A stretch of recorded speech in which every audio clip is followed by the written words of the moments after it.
some racing pigeons, and all except for this guy right here, who is a little wild pigeon that was hurt, that we nursed back.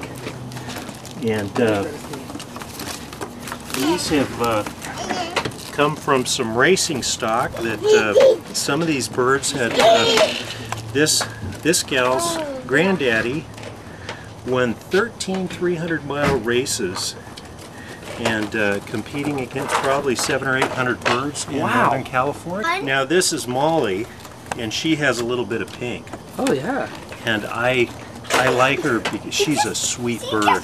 But she just loves peanuts. She's going to see those peanuts and say, "Oh my, why don't you give me some of those?" And she's a friendly bird. She'll fly down to my hand when she's outside if I give her peanuts. And I dyed her pink so that the neighbors, when they see him out flying, they just think it's a kick. See the birds? Okay. What's that bird's name? Look at that! Look at that!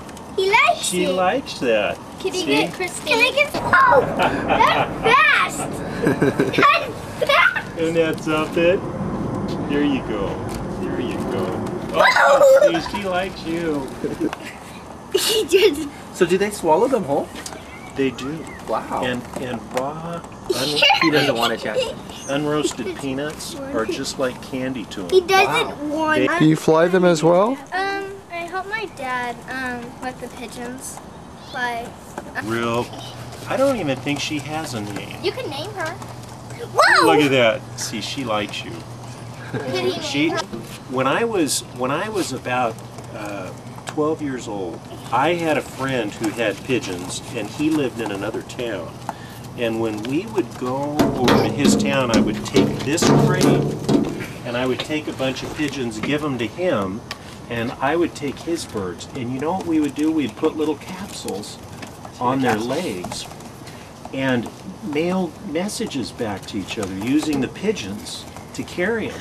And they would go the whole way? They would go the whole way, and so he would release a bird, and with the message, one of my birds, which would fly home, and store here, there are little buttons. And what you might want to do is, why don't you stand off to the side, and we'll open this up. And then they're going to all fly. Whoa! Jackson, out there. See out there? Yeah. You see them? Soon are they gonna fly away? Yeah, look. See, they're going way off into the distance. See Where them? are they at? Are they already taken off? No, See them up there, Jackson? Oh yeah. See them? See them way out there? There's 8 of them. There they are. See them? Jackson, right out here. Right out here. See them way up there? Yeah. Wouldn't that be neat to be flying up in the sky like they are? Are they gonna fly all the way home and come back? They're gonna fly home. And what they're doing right now is they're figuring out where they are and which way home is. And then we're gonna go home and Look, then Jackson, see go way back? up there? Yeah, Way up there. yeah. I can see. There they are. How do they figure out where they're at? Well, you know, Come Gary, over here, Jackson. in their There they beaks, are, right there are above us. magnetic sensors so that they can basically, like with a GPS, from the polarity of the globe, be able to figure out gross directional skills. And after they get a sense of, okay, my home is in that general direction, they'll head off in that direction.